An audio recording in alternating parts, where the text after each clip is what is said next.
o'zingizni nomingizni, sha'ningizni ehtiyot qilish. Menga sizni baxtingiz kerak. Siz qanchalik olimi bo'lasiz, qanchalik professor bo'lasiz, masala bir tomon. Siz buyuk insonlarni tarbiyalab dunyoga keltirib berishingiz kerak.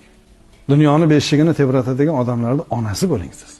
Zamonni zayli zamonaviy bo'ling. Men qarshi emasman. Lekin zamonaviy bo'la turib agar shunday bola tarbiyala olmasangiz, bu sizni yo'qotishingiz bo'ladi. Oila tutolmasangiz yo'qotishingiz bo'ladi. Oilani saqlash uchun harakat qilmasangiz, bu sizni yo'qotishingiz bo'ladi. Oila muqaddas institut. Mana bir joyda o'qidim. Oilani qadrlamagan, bo'ladi degan ayollar degan 60 dan keyin o'ynaydigan mushklari bo'ladi faqat. Tushuntirib oldimmi? Lekin bizning millat qanday ajoyib millat. Vaqtida farzand, vaqtida oila. Shuning uchun men uchun sizlarni birinchi sha'nlaring, ota-onalaring bizga sizlarni omonat topshirgan. 4 yilda sizlardagi o'zgarishni ko'rsagina bizdan rozi bo'ladi. Sizdagi hayoni, sizdagi iboni, sizdagi bilimni, sizdagi farosatni. Farosat aqldan ham, bilimdan ham ustun turadi va farosat aql va bilimning mahsuli hisoblanadi. Qancha ko'p kitob o'qisangiz, qancha ko'p tajriba orttirsangiz, farosatingiz oshib boradi.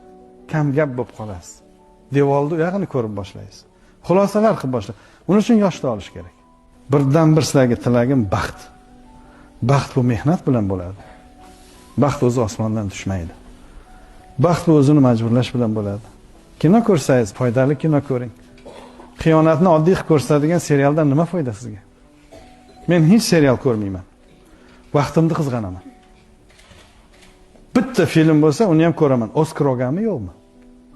Kann festivalida qatnashganmi, yo'qmi? E'tirof etilganmi, yo'qmi? Qaysi asar asosida qilingan? U asar mashhurmi, yo'qmi? Yoki bironta kishining biografik hayoti haqida Semmelweis, mashhur ginekolog, u shaxs yashagan.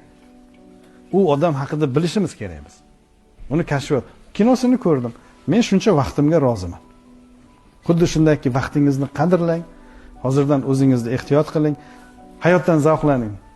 Hayotni yaxshi ko'ring.